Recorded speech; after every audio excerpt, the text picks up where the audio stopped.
کبھی کسی کو دکھ نہ دیا ہو، کبھی کسی کو تکلیف نہ دی ہو، کبھی کسی پر بہتان تراشی نہ کی ہو، جس کے ارادے ہمیشہ پختہ ہو، جس کے ارادے ہمیشہ سچے ہو. یہ حیثیت تھی محمد صلی اللہ علیہ وسلم کی.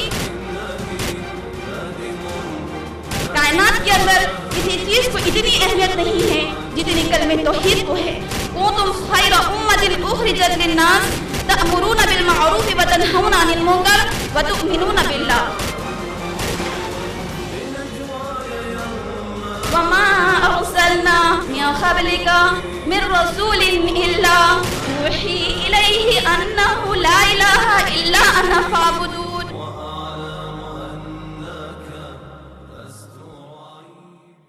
وعلى محمد وعلى آله وأصحابه أجمعين. أما بعد فأعوذ بالله من الشيطان الرجيم. بسم الله الرحمن الرحيم. كنتم خير أمة أخرجت للناس تأمرون بالمعروف وتنهون عن المنكر وتؤمنون بالله. UIRC universal Islamic research centre کی معلمات، محترم ارکان مجلس شورا، عزیز طالبات، والنٹیئرز، ذمہ داران جلسہ اور عزیز سامعات کرام، میں امت الرافع صدیقہ آج اس پروگرام کی ناظم جلسہ ہوں اور میں آپ تمام کا اسلامی طریقے سے استقبال کرتی ہوں. السلام علیکم ورحمۃ اللہ وبرکاتہ. ہر قسم کی بڑائی، کبریائی، عظمت و شان اور حمد و ثنا صرف اور صرف اس رب العالمین کے لیے ہے جس کی ربوبیت، الوہیت اور اسماء و صفات میں کوئی شریک نہیں. تنہا بے مثال ہے، رحمان اور رحیم ہے، سب اس کے محتاج ہے، وہ کسی کا محتاج نہیں. تو ہے بادشاہوں کا بادشاہ، تیری سلطنت کی مثال کیا. تو ہے بادشاہوں کا بادشاہ، تیری سلطنت کی مثال کیا. تیرا شکر کیسے کروں ادا، تیری نعمتوں کا جواب کیا. تو بڑا رحیم و کریم ہے، تیری رحمتوں کا حساب کیا. تو بڑا رحیم و کریم ہے، تیری رحمتوں کا حساب کیا. میری سوچ سے بھی عظیم تو، میری فکر کی ہے رسائی کیا. بے حد و حساب درود و سلام اس نبی آخر محمد مصطفیٰ احمد مجتبیٰ صلی اللہ علیہ وسلم کی ذات مبارک پر، جن کی 63 سالہ زندگی تا قیامت انسانیت کے لیے نمونہ بنا دی گئی. اللہم صلی علی محمد بارک وسلم. محترم سامعات کرام، میں اس جلسے کی کارروائی کو آگے بڑھاتے ہوئے اہم مقرر محترمہ حافظہ و عالمہ بشرا باجی صاحبہ ملک پیٹ UIRC سسٹرز ونگ کے معلمہ اور انچارج ہے. اب میں UIRC کی معلمہ اور انچارج حافظہ و عالمہ بشرا باجی صاحبہ سے ادباً گزارش کرتی ہوں کہ آپ رسول اللہ صلی اللہ علیہ وسلم کی دعوت اور ہماری ذمہ داری کے عنوان پر حاضرین جلسہ سے خطاب فرمائیں. محترمہ بشرا باجی صاحبہ. الحمدللہ وحدہ والصلاة والسلام علی من لا نبی بعد. اما بعد فاعوذ باللہ من الشیطان الرجیم. بسم اللہ الرحمن الرحیم. قل یا ایہا الناس انی رسول اللہ الیکم جمیعا الذی لہ ملک السماوات والارض لا الہ الا ہوا یحیی و یمیت. اما بعد رب اشرح لی صدری ویسر لی امری واحلل عقدۃ من لسانی یفقہوا قولی. محترمہ قمر تفہیم باجی صاحبہ UIRC کے انچارج اور مجلس شورا کے باجی شمیم باجی صاحبہ اور محترمہ قمر انیسہ باجی صاحبہ اور سامعین میں بیٹھی میری تمام ماں اور بہنوں کا میں اسلامی طریقے سے استقبال کرتی ہوں. السلام علیکم ورحمۃ اللہ وبرکاتہ.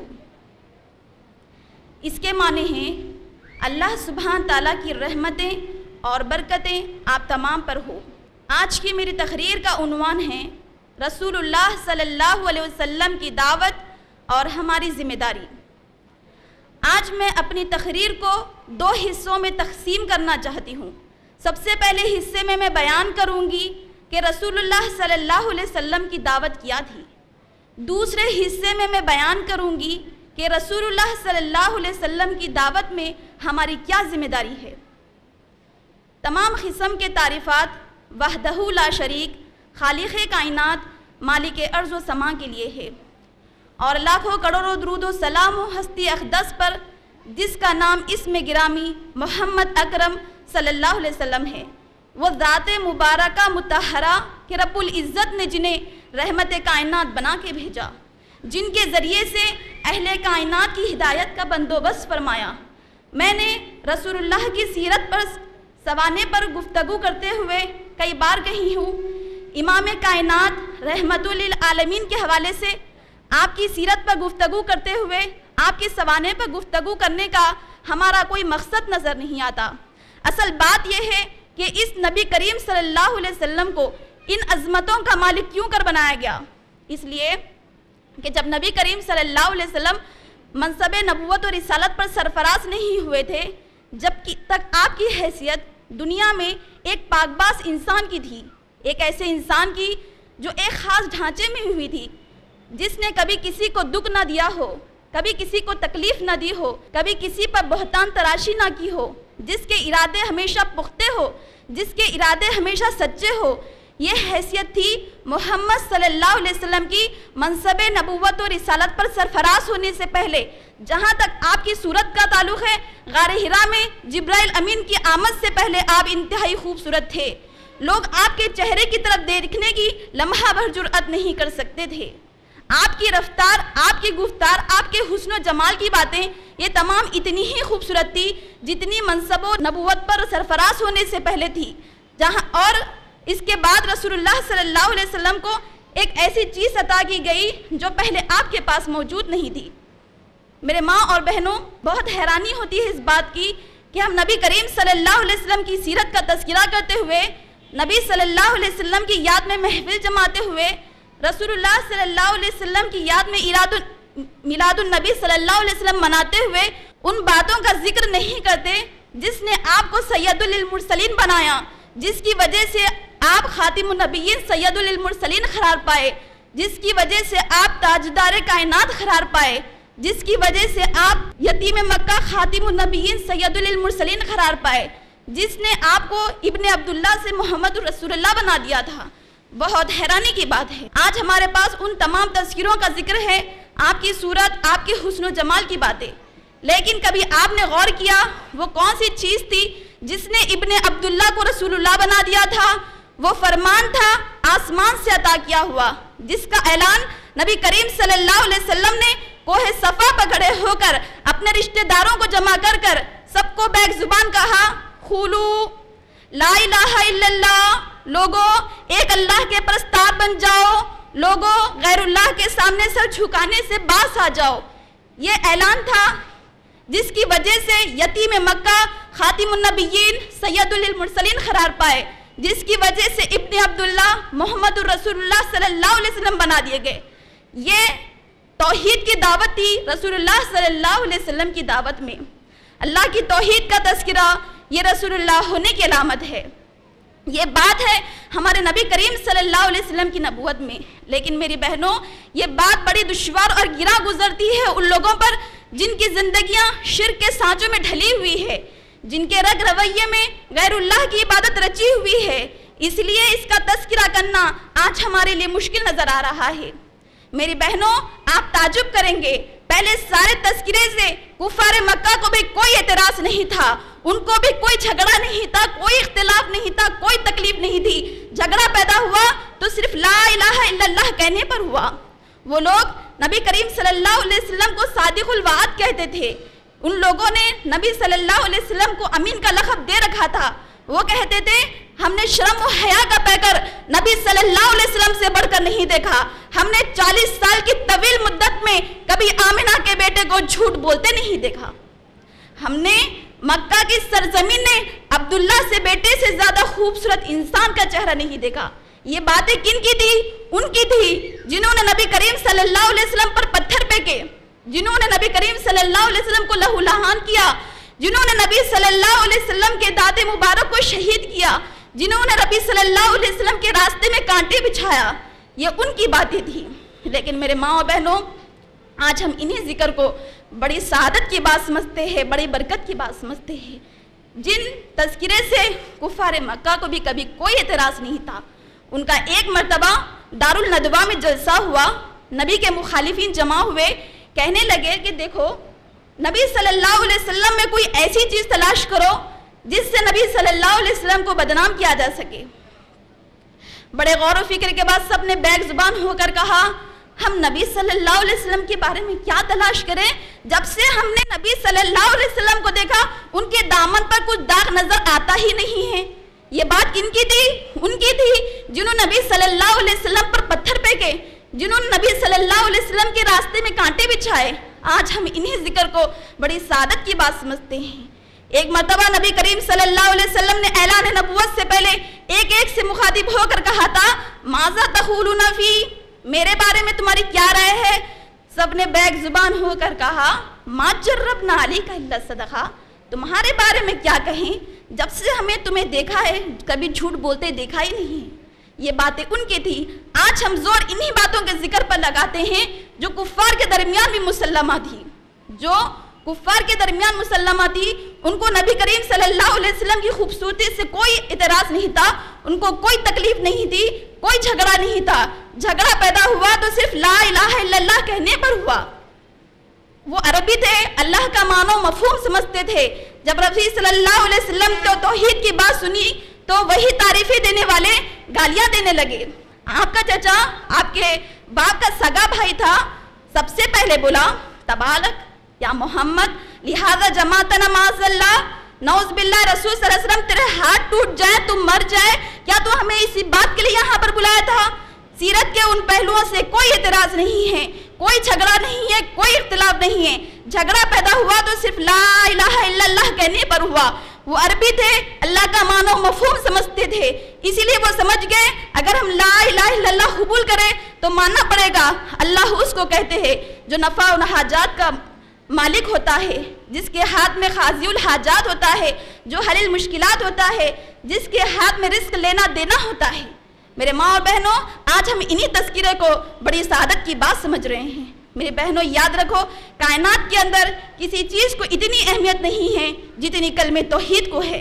رسول اللہ صلی اللہ علیہ وسلم 23 برس تک اسی ایک اعلان کو دہراتے رہے، قولوا لا الہ الا اللہ، لوگوں ایک اللہ کے پرستار بن جاؤ، غیر اللہ کے سامنے سر جھکانے سے باز آ جاؤ۔ آج ہمارے تذکروں میں ان باتوں کا ذکر نہیں ہے۔ اللہ سبحانہ تعالیٰ قرآن مجید میں تمام انبیاء کی بعثت مقصد کو توحید ہی بتاتا ہے۔ سورہ انبیاء سورہ نمبر 21 آیت نمبر 25 وَمَا أَرْسَلْنَا مِن قَبْلِكَ مِن رَّسُولٍ إِلَّا نُوحِي إِلَيْهِ أَنَّهُ لَا إِلَٰهَ إِلَّا أَنَا فَاعْبُدُونِ، ہم نے آپ سے پہلے جتنے بھی رسول بھیجے ان سب کا پیغام یہی تھا، ایک اللہ کی پرستش کرنا۔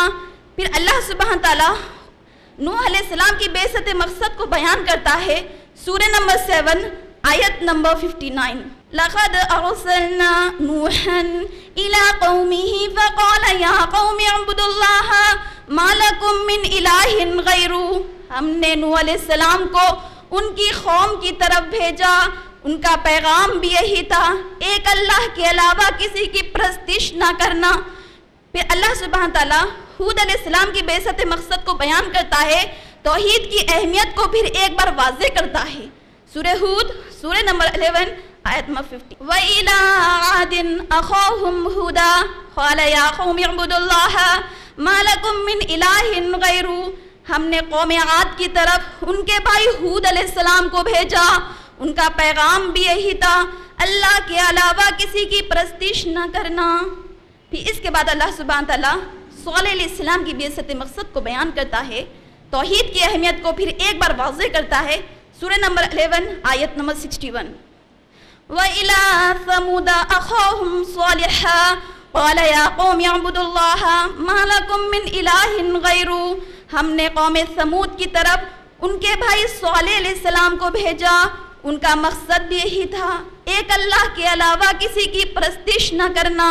پھر اللہ سبحانہ تعالیٰ شعیب علیہ السلام کی بعثت مقصد کو بیان کرتا ہے، توحید کی اہمیت کو پھر ایک بار واضح کرتا ہے، سورہ نمبر 11 آیت نمبر 83 وَإِلَى مَدْيَنَ أَخَاهُمْ شُعَيْبًا قَالَ يَا قَوْمِ اعْبُدُوا اللَّهَ مَا لَكُم مِّنْ إِلَٰهٍ غَيْرُهُ ہم نے مدین کی طرف ان کے بھائی شعیب علیہ السلام کو بھیجا، ان کا پیغام بھی یہی تھا، ایک اللہ کے علاوہ کسی کی پرستش نہ کرنا۔ پھر اللہ سبحانہ تعالیٰ ہمارے آخری پیغمبر محمد صلی اللہ علیہ وسلم کی بعثت مقصد کو بیان کرتا ہے، توحید کی اہمیت کو پھر ایک بار واضح کرتا ہے۔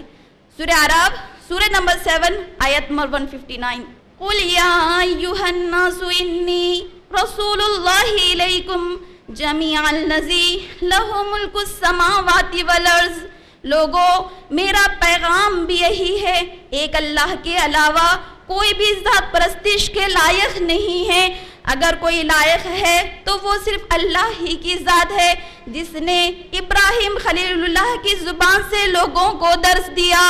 والذی هو یطعمنی ویسقین وہی مجھ کو کھانا کھلاتا ہے اور وہی مجھ کو پانی بھی پلاتا ہے۔ وَإِذَا مَرِضْتُ فَهُوَ یشفین جب میں بیمار ہوتا ہوں تو وہی مجھ کو شفا دیتا ہے۔ یہ پیغام نبی کریم صلی اللہ علیہ وسلم 23 برس تک لوگوں کے سامنے دہراتے رہے، قولوا لا الہ الا اللہ، لوگوں ایک اللہ کے پرستار بن جاؤ، شرک سے باز آ جاؤ۔ میری بہنوں، نبی کریم صلی اللہ علیہ وسلم اس دنیا سے شرک کو مٹانے کے لیے آئے تھے۔ آج امت محمدیہ کی حالت کو دیکھ کر لگتا ہے کہ آج ساری کوشش امت محمدیہ کی شرک کو بڑھانے کی طرف ہو رہی ہے۔ میں چند دن پہلے کچھ مریدوں کے واقعات پڑھ رہی تھی۔ ایک پیر نے اپنے مرید سے کہا، دیکھو جہنم سے گھبرانے کی ضرورت نہیں ہے۔ مریدوں نے بہت حیرانی سے پوچھا، کیوں پیر جی؟ ہمیں اعمال کرنے کی ضرورت نہیں ہے، جہنم سے گھبرانے کی ضرورت نہیں ہے۔ تو پیر نے اپنے مریدوں سے کہا، نعوذ باللہ، کہ دیکھو میں جہنم میں ایک تھوک ڈال دوں گا جس کی وجہ سے جہنم کی آگ تمہارے لیے ٹھنڈی ہو جائے گی۔ کیا نبی کریم صلی اللہ علیہ وسلم ہم کو جنت کی یوں ہی ٹکٹیں دیتے رہے؟ جس نبی نے اپنی بیٹی فاطمہ رضی اللہ تعالیٰ عنہ کو مخاطب کر کر کہا تھا، اے میری بیٹی فاطمہ ذرا دنیا میں نیکی کا کام کر لینا، اللہ کی توحید میں خلل نہ آنے دینا، میں قیامت کے دن تجھے جہنم کی آگ سے نہیں بچا سکتا۔ جس نے اپنی پھوپھی صفیہ رضی اللہ تعالیٰ عنہ سے مخاطب ہو کر کہا تھا، اے میری پھوپھی صفیہ اللہ کی توحید میں خلل نہ آنے دینا، آج میرے مال میں سے جو چاہے مانگنا مانگ لو، میں کل قیامت کے دن تجھے جہنم کی آگ سے نہیں بچا سکتا۔ یہ درس نبی کریم صلی اللہ علیہ وسلم ہم کو دیتے رہے۔ کل قیامت کا دن ہوگا، ابراہیم علیہ السلام اپنے باپ آزر کو جہنم کی آگ سے نہیں بچا سکیں گے، نوح علیہ السلام اپنے بیٹے کو جہنم کی آگ سے نہیں بچا سکیں گے، لوط علیہ السلام اپنی بیوی کو جہنم کی آگ سے نہیں بچا سکیں گے، محمد صلی اللہ علیہ وسلم اپنے غمگزار چچا جناب ابو طالب کو جہنم کی آگ سے نہیں بچا سکتے۔ انبیاء کی بیویاں، انبیاء کی بیٹیاں، انبیاء کے ماں باپ اگر توحید سے کانہ رکش کر کے جنت تک نہیں پہنچ سکتے تو آپ اور میں توحید سے کانہ رکش ہو کر جنت تک کیسے پہنچ سکتے ہیں؟ میرے باپ بہنوں، یہاں پر سوچنے کا مقام ہے۔ کائنات میں کسی چیز کو اتنی اہمیت نہیں جتنی اللہ کی توحید کی اہمیت ہے۔ اللہ کے نبی کریم صلی اللہ علیہ وسلم 13 برس تک اسی ایک اعلان کو لوگوں کے سامنے دہراتے رہے، کسی دوسری چیز کا اعلان نہیں کیا۔ توحید 2 لفظوں میں یہ ہے، جب بھی تم سوال کرو تو اللہ سے کرو، جب بھی تم مدد طلب کرو تو صرف اللہ سے کرو۔ یہ پیغام نبی صلی اللہ علیہ وسلم ہم کو دیتے رہے، اور انبیاء کی زندگی ہمارے لیے توحید ربوبیت، الوہیت، اسماء و صفات ہونے کی دلیل ہے۔ قرآن مجید میں صراحتاً اشارتاً توحید ہی کا ذکر ہے۔ ایمان کے 60 سے زیادہ درجات ہے، اس میں سب سے بلند ترین درجہ عقیدہ توحید ہے۔ توحید اللہ کا بندوں پر حق ہے اور یہی سب سے پہلی مطلوب عبادت ہے۔ حدیث قدسی ہے، صحیح مسلم کی حدیث ہے، اللہ کے نبی کریم صلی اللہ علیہ وسلم نے فرمایا، اللہ تعالیٰ فرماتا ہے، اے میرے بندے، اگر تو زمین و آسمان بھر کر گناہ لے کر آئے، اگر تو نے اس کے اندر شرک کا ارتکاب نہ کیا تو میں تمہیں مغفرت عنایت کروں گا۔ صحیح مسلم کی حدیث ہے، اللہ کے نبی کریم صلی اللہ علیہ وسلم نے فرمایا، جس شخص کی آخری زبان لا الہ الا اللہ ہو وہ جنت میں داخل ہوگا۔ میرے ماں اور بہنوں، عقیدہ توحید اللہ کی جانب سے ہمارے لیے ایک عظیم دولت ہے۔ اللہ تعالیٰ جسے چاہے عنایت کرتا ہے۔ اس نعمت کا شکر ادا کرنے کے لیے ان لوگوں میں تعارف کرائے جو عقیدہ توحید کو نہیں جانتے، شرک سے مٹانے کی بھرپور کوشش کرے، توحید پر ثابت قدمی کے لیے رب سے دعا کرتے رہے۔ میرے ماں اور بہنوں، میری تقریر کا دوسرا اہم حصہ ہے نبی صلی اللہ علیہ وسلم کی دعوت میں ہماری ذمہ داری۔ جیسا کہ آپ سب جان چکے ہیں، نبی کریم صلی اللہ علیہ وسلم کی 23 سالہ زندگی عقیدہ توحید ہے۔ جس عقیدہ توحید کی وجہ سے اللہ تعالیٰ نے تمام جنات اور انسان کو پیدا کیا، جس عقیدہ توحید کی وجہ سے اللہ تعالیٰ نے تمام انسانوں کو پیدا کیا، جس عقیدہ توحید کی وجہ سے اللہ تعالیٰ نے کائنات کو پیدا کیا، جن عقیدہ توحید کی وجہ سے اللہ تعالیٰ نے 1,24,000 انبیاء کرام کو بھیجا، جس توحید کی وجہ سے اللہ سبحانہ تعالیٰ نے نبی صلی اللہ علیہ وسلم کو پیدا کیا، جس نبی کریم صلی اللہ علیہ وسلم 23 برس تک لوگوں کو اللہ کا تعارف کراتے رہے۔ یہاں پر ذمہ داری کی بات میں آپ کو یہ بتانا چاہتی ہوں، اب نبی کریم صلی اللہ علیہ وسلم ہمارے پاس نہیں رہے۔ اب نبی صلی اللہ علیہ وسلم کے جانے کے بعد اس عظیم کام کی ذمہ داری کن پر ہوگی؟ صرف اور صرف نبی صلی اللہ علیہ وسلم کی امت محمدیہ پر اس کی ذمہ داری عائد ہوتی ہے۔ میرے ماں اور بہنوں، عقیدہ توحید کا لوگوں کے سامنے تعارف کرائے۔ اس عظیم کام کو اللہ تعالیٰ نے ہم پر فرض کیا ہے، جسے دعوت اللہ کہتے ہیں۔ لوگوں میں، غیر مسلمانوں میں توحید کے تعارف کرانے کو دعوت اللہ کہتے ہیں۔ اس عظیم کام کو اللہ تعالیٰ نے ہم پر فرض کیا ہے، اسی عظیم کام کے لیے اللہ تعالیٰ نے ہم کو پیدا کیا ہے۔ اس بات کی دلیل سورہ آل عمران سورہ نمبر 3 آیت نمبر 110 میں ملتی ہے۔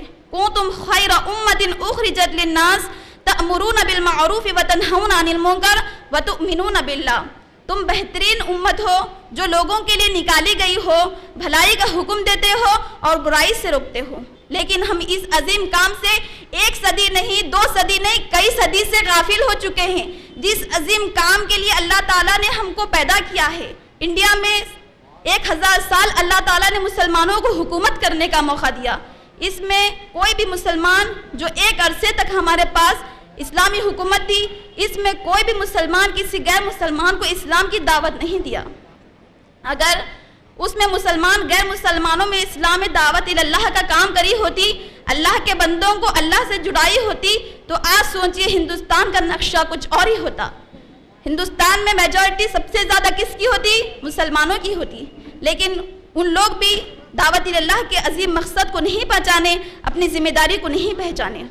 جب بھی ہم مسلمانوں سے پوچھتے ہیں، جب بھی ہم مسلم خواتین سے پوچھتے ہیں، جب بھی ہم اپنی مسلم ماؤں سے پوچھتے ہیں، جب ہم اپنی مسلم بہنوں سے پوچھتے ہیں کہ آپ توحید کا کام کیوں نہیں کرتے، دعوت اللہ کا کام کیوں نہیں کرتے، غیر مسلمانوں میں توحید کی تبلیغ کیوں نہیں کرتے، تو کیا جواب دیتے ہیں؟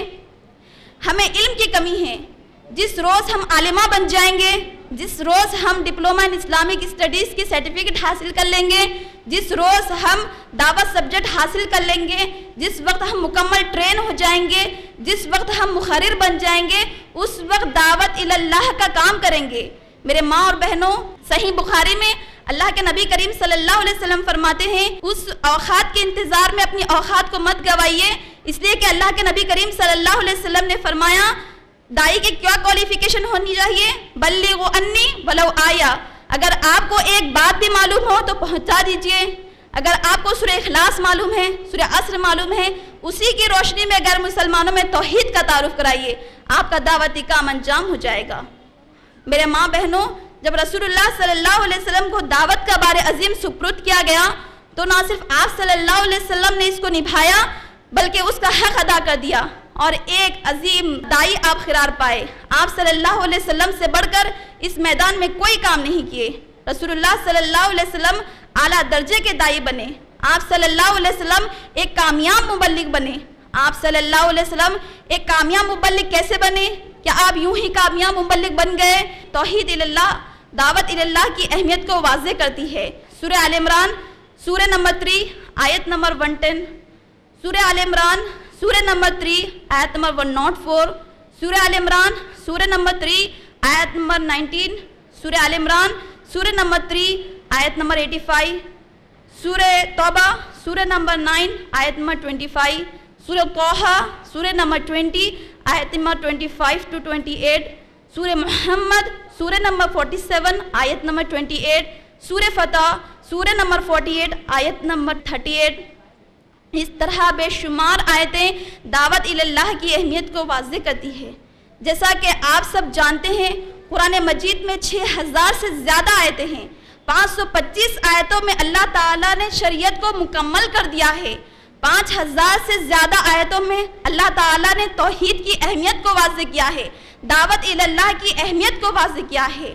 اگر آپ اور ہم توحید کی اہمیت کو سمجھنے کے بعد توحید کا تعارف غیر مسلمانوں میں نہیں کرائیں گے تو یاد رکھیے قرآن مجید کی 5000 سے زیادہ آیتوں پر ہمارا ایمان نہیں ہے۔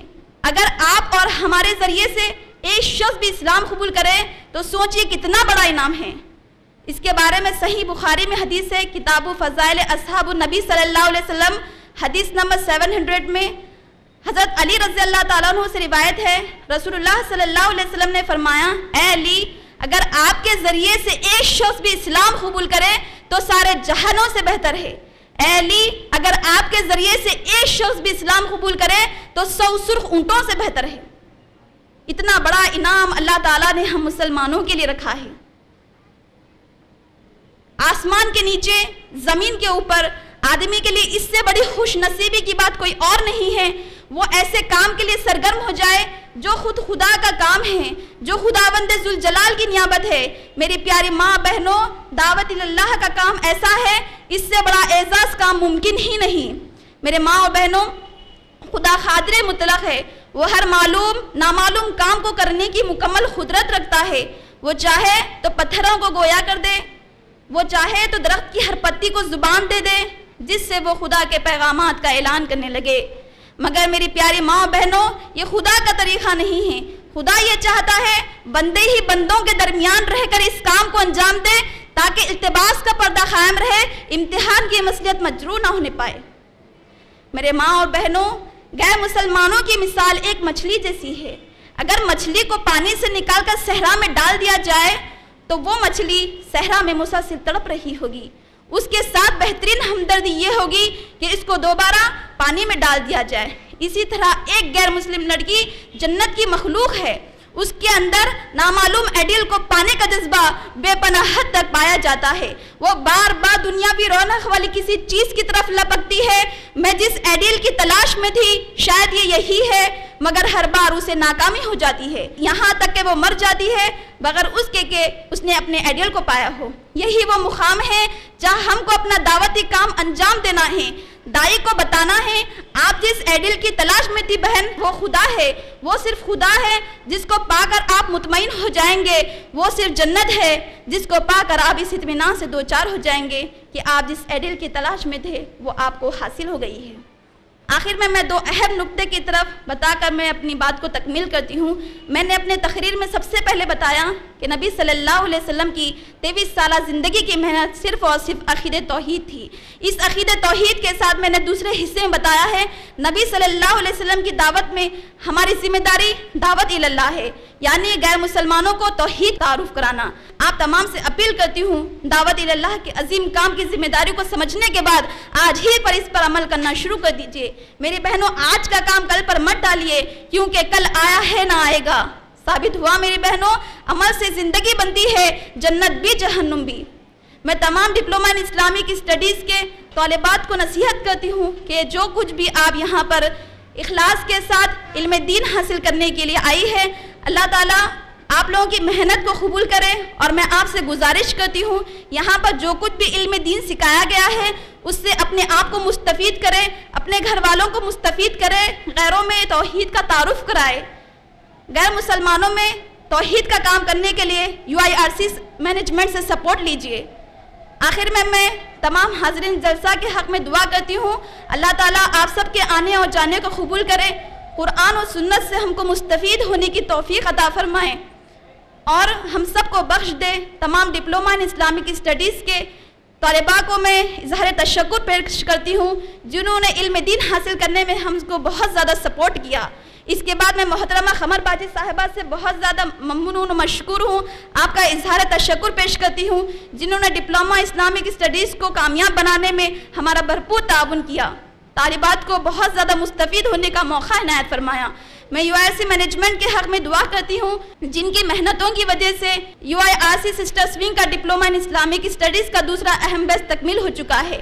میں آپ کی بہت زیادہ ممنون و مشکور ہوں۔ آپ لوگوں کی محنتوں، آپ کی کاوشوں، آپ کی ہمت افزائیوں کی وجہ سے الحمدللہ دوسرا اہم بیچ تکمیل ہو چکا ہے۔ اللہ تعالیٰ آپ سب کو ہر فتنے سے محفوظ رکھے، آپ کو ترقی عطا فرمائیں۔ آخر میں ایک شعر کے ساتھ اپنی بات کو تکمیل کرتی ہوں۔ وقت فرصت ہے کہاں، کام ابھی باقی ہے، وقت فرصت ہے کہاں، کام ابھی باقی ہے، نور توحید کا اتمام ابھی باقی ہے۔ وآخر دعوانا ان الحمدللہ رب العالمین۔ السلام علیکم ورحمۃ اللہ